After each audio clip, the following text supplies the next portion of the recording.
ಕಮಾನ್ ಗೊತ್ತಾಯ್ತಲ್ಲ ಎಂತಂತ ಇಂಡಿಯಾ ಫೈನಲ್ಗೆ ತಲುಪಿದೆ. ಸೆಮಿಫೈನಲ್ ಅಲ್ಲಿ ಇಂಗ್ಲೆಂಡ್ ಅನ್ನು 69 ರನ್ನಿಂದ ಸೋಲಿಸಿದೆ. ನಮಸ್ಕಾರ ಎಲ್ಲರಿಗೆ, ಸದ್ಯ ನಾನು ಸರ್ ಮಾತಾಡ್ತಿರೋದು. ಕುಶಲವೇ, ಕ್ಷೇಮವೇ, ಸೌಖ್ಯವೇ. Welcome back to Ganesh Karanth cricket talks YouTube channel. ಅದು ಒಡ ವಿಕ್ಟ್ರಿ ಎಷ್ಟು ಖುಷಿ ಆಯ್ತಂದ್ರೆ 2022 ಸೆಮಿಫೈನಲ್ ಅಲ್ಲಿ ಇದೇ ಇಂಗ್ಲೆಂಡ್ ತಂಡದ ವಿರುದ್ಧ 10 ವಿಕೆಟಿಂದ ಹೀನಾಯವಾಗಿ ನಾವು ಸೋತಿದ್ದೆವು. ನೆನ್ಪುಂಟ, ಭಾರತ 168 ರನ್ ಪೇರಿಸಿತ್ತು 2022 ಸೆಮಿಫೈನಲ್ 2ರಲ್ಲಿ, ಸೆಮಿಫೈನಲ್ 2 ಹೌದು.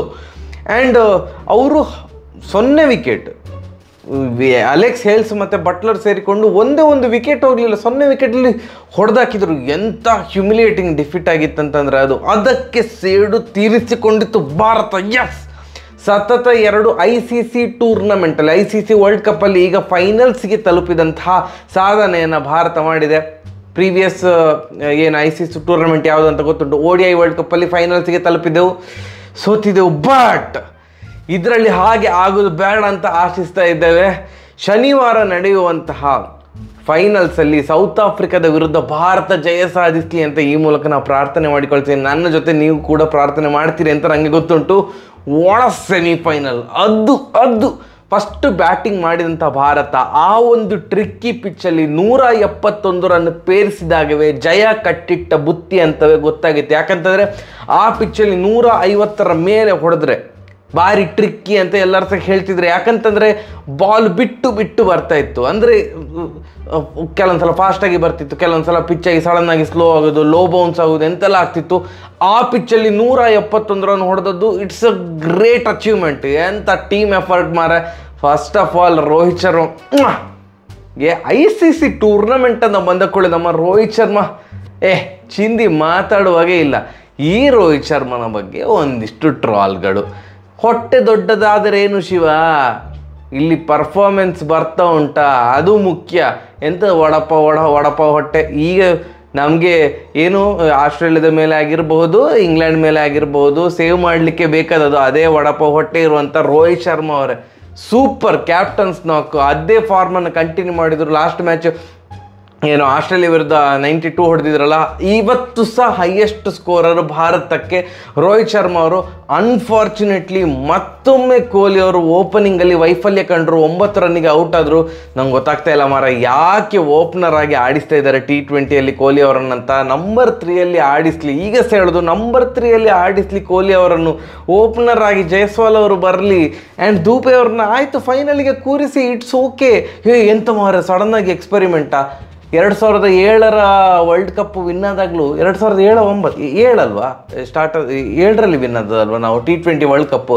ಆಗ ಸಹ ಫೈನಲಲ್ಲಿ ಯೂಸುಫ್ ಪಠಾಣ್ ಅವರು ಡೆಬ್ಯೂ ಮಾಡಿದರು.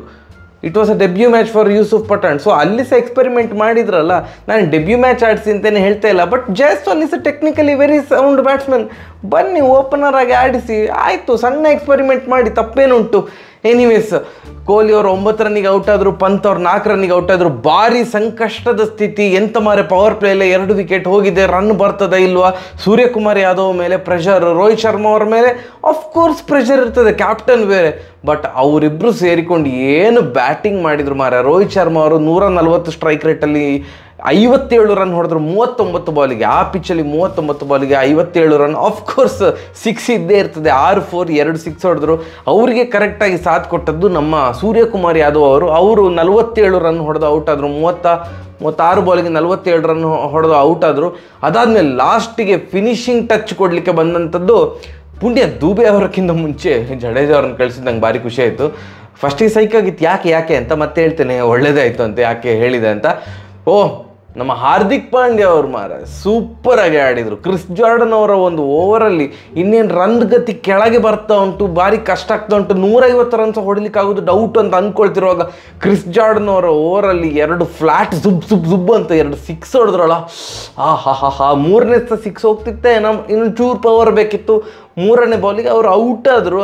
ಒಂದು ಓವರಲ್ಲಿ ಅವರು 13 ಬಾಲಿಗೆ 23 ರನ್ ಹೊಡೆದ್ರು. ಆ ಒಂದು ಕ್ವಿಕ್ ಅಂದರೆ ಕ್ಯಾಮಿ ಅಂತ ಹೇಳ್ತಾರಲ್ಲ. ಆ್ಯಂಡ್ ಅಫ್ಕೋರ್ಸ್ ಜಡೇಜಾ ಅವರು ಕೂಡ ಖುಷಿ ಆಯ್ತು ನನಗೆ ಅವರ ಇನ್ನಿಂಗ್ಸ್ ನೋಡಿ. 9 ಬಾಲಿಗೆ 17 ರನ್ ಹೊಡೆದ್ರು. ಶಿವಮ್ ದೂಬೆ ಅವರು ಬಾಲ್ ವೇಸ್ಟ್ ಮಾಡಲಿಲ್ಲ, ಅದು ನಂಗೆ ಭಾರಿ ಖುಷಿ ಆದದ್ದು. ಫಸ್ಟ್ ಬಾಲೇ duck out Shivam Dube. And man of the match ಅಂತ ಕಾಣ್ತದೆ. ನಾ ಇದು ವಿಡಿಯೋ ಮ್ಯಾಚ್ ಮುಗಿದ ಕೂಡಲೇ ವಿಡಿಯೋ ಮಾಡ್ತಿದ್ದೇನೆ. ಮ್ಯಾನ್ ಆಫ್ ದ ಮ್ಯಾಚ್ ಆಗಿರುವಂತಹ ಅಕ್ಷರ್ ಪಟೇಲ್ ಅವರೊಂದು 6 ಬಾಲ್ಗೆ 10 ರನ್ ಹೊಡೆದು ಔಟ್ ಆದರು. 6 ಬಾಲ್ಗೆ 10 ರನ್ ಹೊಡೆದ್ರೆ ಮ್ಯಾನ್ ಆಫ್ ದ ಮ್ಯಾಚಾ? ಎಂತ ಬ್ರೋ ನಿಂದು ಕ್ರಿಕೆಟ್ ನಾಲೆಜ್ ಬ್ರೋ? ಸ್ವಲ್ಪ ತಡೀರಿ, ಯಾಕೆ ಇಲ್ಲಿಯ ತನಕ ಕಾದಿರಂತೆ? ಪೂರ್ತಿ ಮಾತು ಕೇಳಿಸಿಕೊಳ್ಳಿ. 171 ರನ್ನಿಗೆ 7 ವಿಕೆಟ್ ಭಾರತದ್ದು. ಆಗಲೇ ಅಂದ್ಕೊಂಡಿದ್ದು ಇಲ್ಲ ಮಾರ ವಿನ್ ಆಗ್ತದೆ, ಬಟ್ ಹೇಳಲಿಕ್ಕಾಗೋದಿಲ್ಲ. ಈ ಸಾಲ್ಟ್ ಮತ್ತು ಬಟ್ಲರ್ ಸೇರಿಕೊಂಡು ಒಂದು 10 ಓವರ್ ಆಡಿಬಿಟ್ರೆ ಮ್ಯಾಚ್ ಪೂರ್ತಿ ಲಗಡಿ ಹೋಗ್ತದೆ ಅಂತ ಗೊತ್ತಿತ್ತು. ಆ್ಯಂಡ್ ಫಸ್ಟ್ 2 ಓವರ್ ಆಟ ನೋಡಿದಾಗ ಹಾಗೆ ಅಂದ್ಕೊಂಡೆ, ಅಯ್ಯೋ ಎಂತ ಮಾರ ಇದು. ಫಸ್ಟ್ 2 ಓವರ್ಗೆ 23 ರನ್ ಏನೋ ಬಂದಿತ್ತು. ಎಸ್ಪೆಷಲಿ ಅಲ್ಲ, ಫಸ್ಟ್ 1 2 3 ಫಸ್ಟ್ 3 ಓವರಲ್ಲಿ ಒಳ್ಳೆ ರನ್ ಬಂದು ಬಿಟ್ಟಿತ್ತು. ಯಾಕಂತಂದರೆ ಫಸ್ಟ್ ಓವರ್ ಹಾಕಿದ್ದು ಹರ್ಷದೀಪ್ ಸಿಂಗ್ ಅವರು ಒಳ್ಳೆ ಕಂಟ್ರೋಲ್ ಮಾಡಿದರು. ಸೆಕೆಂಡ್ ಓವರು ಬುಮ್ರಾ ಅವರು ಹಾಕಿದರು, ಅಗೇನ್ ಅವರು ಕಂಟ್ರೋಲ್ ಮಾಡಿದರು. ಥರ್ಡ್ ಓವರ್ ಹರ್ಷದೀಪ್ ಸಿಂಗ್ ಹಾಕಲಿಕ್ಕೆ ಬಂದರು. ಆ ಓವರಲ್ಲಿ 3 4 ಹೊಡೆದು ಬಟ್ಲರ್ ಅವರು ನಾನಿರುವುದೇ ನಿಮಗಾಗಿ ಅಂತ ಹಾಡು ಸ್ಟಾರ್ಟ್ ಮಾಡಿದರು. ಇಂಗ್ಲೆಂಡ್ ಪರವಾಗಿ ಹಾಡಲಿಕ್ಕೆ ಸ್ಟಾರ್ಟ್ ಮಾಡಿದರು. ಅಷ್ಟು ಒಳ್ಳೆ ಆಟ ಆಡಲಿಕ್ಕೆ ಸ್ಟಾರ್ಟ್ ಮಾಡಿದರು.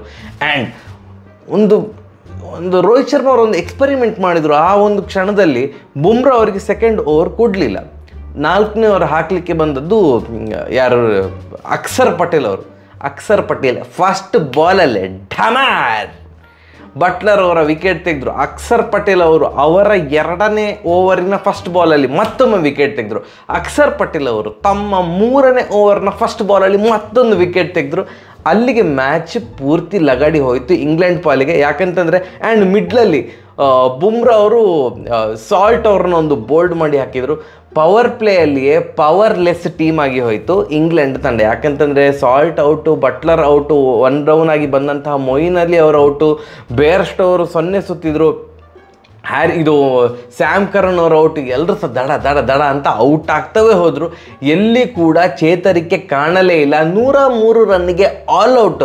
ಅಕ್ಷರ್ ಪಟೇಲ್ ಅವರು 3 ವಿಕೆಟ್ ತೆಗೆದ್ರು, ಮತ್ತು ಕುಲ್ದೀಪ್ ಯಾದವ್ ಅವರು ಕೂಡ 3 ವಿಕೆಟ್ ತೆಗೆದ್ರು, ಬುಮ್ರಾ ಅವರು 2 ವಿಕೆಟ್ ತೆಗೆದ್ರು, ಇನ್ನೆರಡು ರನ್ ಔಟ್. ಸೊ ಅದರಿಂದ ಇದೆಲ್ಲದು ಸೇರಿ 3 3 6 2 8 2 ರನ್ ಔಟ್ ಆಗಿದ್ದರಿಂದ ಭಾರತ 69 ರನ್ಗಳ ಭರ್ಜರಿ ವಿಜಯ ಇಂಗ್ಲೆಂಡ್ ವಿರುದ್ಧ. ಭರ್ಜರಿ ವಿಜಯ ಮತ್ತು ಆ ಒಂದು ಹೀನಾಯ ಸೋಲಿಗೆ ಸೇಡು ತೀರಿಸ್ಕೊಂಡಂಥ ರೀತಿ ಅಷ್ಟು ಖುಷಿ ಆಯ್ತು ನನಗೆ. ಕಮಾನ್, 2 ಅಜೇಯ ತಂಡಗಳು ಈಗ ಸೆಣಸಾಡ್ತಾ ಉಂಟು ಫೈನಲಲ್ಲಿ. ಒಂದು ಸೌತ್ ಆಫ್ರಿಕಾ, ಇನ್ನೊಂದು ಭಾರತ ತಂಡ. ಡಾಮಿನೇಟಿಂಗ್ ವಿಕ್ಟ್ರೀಸ್ ಅಂತ ನೋಡಿದರೆ ಭಾರತದ ಡಾಮಿನೇಟಿಂಗ್ ವಿಕ್ಟ್ರೀಸ್ ಜಾಸ್ತಿ ಇತ್ತು. ಸೌತ್ ಆಫ್ರಿಕಾ 7ಕ್ಕೆ 7 ವಿನ್ ಆಗಿ, ಅಲ್ಲ ಸಾರಿ 4 4 3 7 8 ಮ್ಯಾಚ್ ವಿನ್ ಆಗಿ ಅವರು ಫೈನಲಿಗೆ ಬರ್ತಾ ಇದ್ದಾರೆ. ಆ 8 ಮ್ಯಾಚಲ್ಲಿ ಫಸ್ಟ್ 7 ಮ್ಯಾಚ್ ಸೋಲಿನ ಮುಖ ನೋಡಿ ಗೆದ್ದಿದ್ರು. 7ಕ್ಕೆ 7 ಗೆದ್ದಿದ್ರು, ಇಲ್ಲ ಅಂತಲ್ಲ, ಬಟ್ ಆಲ್ಮೋಸ್ಟ್ ಸೋಲ್ತಾರೆ ಅಂತ ಆದಮೇಲೆ ಗೆದ್ದಿದ್ರು. ಓನ್ಲಿ ಸೆಮಿಫೈನಲಲ್ಲಿ ಮಾತ್ರ ಅವರು ಡಾಮಿನೇಟಿಂಗ್ ವಿಕ್ಟ್ರಿ ಗಳಿಸಿದ್ರು. ಅವರು ಅಫ್ಘಾನಿಸ್ತಾನ ವಿರುದ್ಧ ಡಾಮಿನೇಟಿಂಗ್ ವಿಕ್ಟ್ರಿ ಗಳಿಸಿದ್ರು. ಬೆಳಿಗ್ಗೆ ಅಷ್ಟೇ ಆಯ್ತಲ್ಲ ಮ್ಯಾಚ್. ಬಟ್ ಈಗ 2 ಅಜೇಯ ತಂಡಗಳು ಸೆಣಸಾಡ್ತಾ ಉಂಟು. ಅದರದ್ದು ಪ್ರಿವ್ಯೂ ವಿಡಿಯೋದಲ್ಲಿ ಅದರ ಬಗ್ಗೆ ಮಾತಾಡ್ತೇನೆ. But what a match, what a victory. ಭಾರತಕ್ಕೆ ಒಂದೇ ಟೆನ್ಷನ್ ಇರೋದು, ಒಂದೇ ಒಂದು ಟೆನ್ಷನ್ನು, ಕೊಹ್ಲಿ ಅವರ ಫಾರ್ಮ್. ನನ್ನ ಜೀವಮಾನದಲ್ಲಿ ನಾನು ಯಾವಾಗಿಂದ ಕ್ರಿಕೆಟ್ ನೋಡಲಿಕ್ಕೆ ಸ್ಟಾರ್ಟ್ ಮಾಡಿದ್ದೇನೆ, ಯಾವಾಗಿಂದ ಕೊಹ್ಲಿ ಅವ್ರನ್ನ ನೋಡಲಿಕ್ಕೆ ಸ್ಟಾರ್ಟ್ ಮಾಡಿದ್ದೇನೆ, ಅವರ ಆಟ ನೋಡಲಿಕ್ಕೆ ಫಾಲೋ ಮಾಡಲಿಕ್ಕೆ ಸ್ಟಾರ್ಟ್ ಮಾಡಿದ್ದೇನೆ, ಅವರು ICC ಟೂರ್ನಮೆಂಟಲ್ಲಿ ಈ ರೇಂಜಿಗೆ ಔಟ್ ಆಫ್ ಫಾರ್ಮ್ ಆದದ್ದು ನಾನು ನೋಡಲೇ ಇಲ್ಲ. ಅದು ಸಹ IPL ಮುಗ್ದ ಕೂಡಲೇ T20 ಸ್ಟಾರ್ಟ್ ಆಗಿದೆ. IPL ಅಲ್ಲಿ orange cap holder all of a sudden ಇಲ್ಲಿ ICC ಟೂರ್ನಮೆಂಟಲ್ಲಿ ಸ್ವಿಕ್ ಅಂತ ಔಟ್ ಆಫ್ ಫಾರ್ಮ್ ಹೋದದು ನಿಜಕ್ಕೂ ಬೇಸರದ ಸಂಗತಿ. ನಂಗೆ ಸ್ವಲ್ಪ ಬೇಜಾರಾಗ್ತಾ ಉಂಟು. ಅಯ್ಯೋ ಎಂತಾಯ್ತು ಮಾರ ಕೊಹ್ಲಿಗೆ ಅಂತ, ಅಷ್ಟು ದೃಷ್ಟಿ ಬಿದ್ದ ಎಂತ ಅಂತ ಗೊತ್ತಿಲ್ಲ. ಬಟ್ ಫೈನಲಲ್ಲಿ ಅವರು ಆಟ ಆಡ್ತಾರೆ, ಆಟ ಆಡಬೇಕು ಅಂತ ನಾನು ಆಟ ಅಂದರೆ ಡೆಫಿನೆಟ್ಲಿ ಆಟ ಆಡ್ತಾರೆ, ಅಂದರೆ ಟೀಮಲ್ಲಿ ಇರ್ತಾರೆ, ಬಟ್ ಸೂಪರಾಗಿ ಆಟ ಆಡಬೇಕು, ಮ್ಯಾಚ್ ವಿನ್ನಿಂಗ್ ನಾಕ್ ಬರಬೇಕಂತ ನಾನು ಆಶಿಸ್ತಾ ಇದ್ದೇನೆ. ಸೂಪರ್ ಅಂದರೆ ಸೂಪರ್ ಖುಷಿ ಆಯಿತು. ಮ್ಯಾನ್ ಆಫ್ ದ ಮ್ಯಾಚ್ ಯಾರಿಗೆ ಕೊಡಬೇಕು? ರೋಹಿತ್ ಶರ್ಮಾ ಅವರಿಗೆ ಕೊಡಬೇಕಾ, ಅಕ್ಷರ್ ಪಟೇಲ್ ಅವರಿಗೆ ಕೊಡಬೇಕಂತ ಕಮೆಂಟ್ ಸೆಕ್ಷನ್ ತಿಳಿಸಿ. ಅಕ್ಷರ್ ಪಟೇಲಿಗೆ ಬರ್ತದೆ ಅಂತ ಅಂದ್ಕೊಂಡಿದ್ದೇನೆ, ಬಟ್ ನಿಮಗೆ ಕೇಳ್ತಾ ಇರೋದು ಯಾರಿಗೆ ಮ್ಯಾನ್ ಆಫ್ ದ ಮ್ಯಾಚ್ ಕೊಡಬೇಕಂತ ನಿಮ್ಗೆ ಅನ್ನಿಸ್ತಾ ಉಂಟಂತ ಕಮೆಂಟ್ ಸೆಕ್ಷನ್ ತಿಳಿಸಿ. ಸರಿ, ಹಾಗಾದ್ರೆ ಬರುವ. ನಮಸ್ಕಾರ. ಚಾನಲ್ಗೆ ಸಬ್ಸ್ಕ್ರೈಬ್ ಆಗಿ ಪ್ಲೀಸ್. ನಮಸ್ಕಾರ.